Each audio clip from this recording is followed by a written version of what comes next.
Zungu ufite imbwa ari gutambuka kandi gato. Uretse izi mbwa zirenge. Yego kamera nawe igihe nka. Okay. Hi.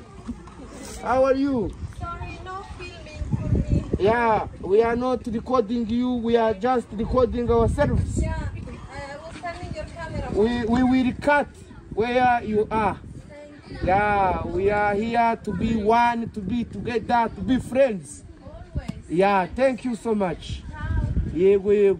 Cyongereza mvuze singi kivuze n'ubwoba bwo kugira nga terekura ziri yambwa zigahita zinconchomera.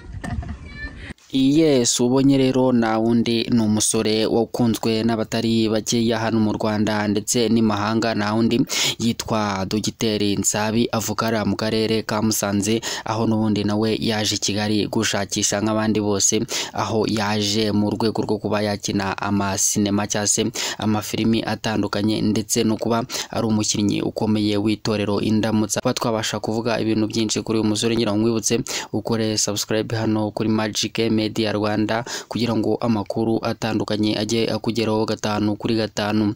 Uyu musore rero Dogiteri Nsabi nkuko yamenyekanye mu gihe kitari kirekire cyane gishize, aho yatangiye kuba yakora komedi ntoya cyangwa se utuvideo dutoya akadusakaza ku mbuga nkoranyambaga, abantu bakaza kubona yuko ari umusore ufite impano, umusore udasanzwe mu bintu abakora, ndetse bakabona yuko asetsa cyane. Byaje kurangira bamuhamagaye i Kigali, azi Kigali atangira gukina mu mafilimi agiye atandukanye, atangira gukinana n'uwitwa Kiramani ndetse n'abandi batandukanye mu mafilimi agenda agaragaramo. Ukabona yuko ari umukinnyi ukinana ubuhanga, agakina ubona yuko ibintu ari gukina ari ibintu bimurimo, kandi mu by'ukuri n'ubusanzwe uyu Dogiteri Nsabi n'umwe mu bantu bifitiye impano karemano yo gusetsa abantu bakishima ndetse bakanezerwa ku kigero cyo hejuru. Uyu musore rero yaraje azi Kigali, akundwa n'abatari bakeya, akina neza, abantu baramukunda.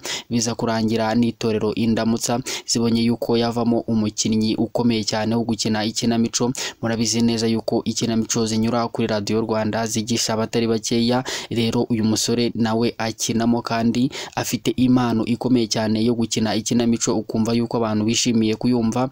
N'amafilimi rero akina, abona yuko uyu musore afite impano ikomeye. Uyu musore Dogiteri Nsabi asetsa abatari bakeya, baba abanyarwanda ndetse nabo mu mahanga n'abatumva ikinyarwanda. Iyo barebye ukuntu aba akora ibimenyetso bitandukanye muri filimi cyangwa se ibiganiro aba ari gukora, bituma bamukunda ku kigero cyo hejuru, bakamwishimira ku buryo bukomeye. Nk'uko ubonye rero no kusetsa abantu n'abazungu, wumvise yuko aba baganiriza akabashimisha ku kigero cyo hejuru. Uyu musore arishimiwe, arakunzwe, mu by'ukuri ni umwe mu bantu wavuga yuko bakunzwe muri iki gihe muri sinema nyarwanda.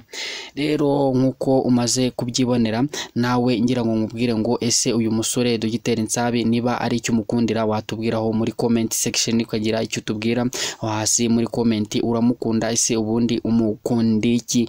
Ngira ngo ngushimire rero ko nawe udahwema kubana natwe mu biganiro byacu bya buri munsi tunyuza hano kuri uyu muyoboro Magic Media Rwanda. Ngira ngo mwibutse niba ari ubwa mbere ugeze hano, nyabona wibuke ukore subscribe, like, share ndetse na comment kugira ngo ibi biganiro tugenda tunyuza hano kuri uyu muyoboro bibashe kugera ku bantu benshi aho baherereye mu mpande zose z'isi. Ngira ngo ngushimire rero kudahwema kubana natwe. Ibiganiro byacu nakagaruka hano kuri Magic Media Rwanda. Reka nkubwire ngo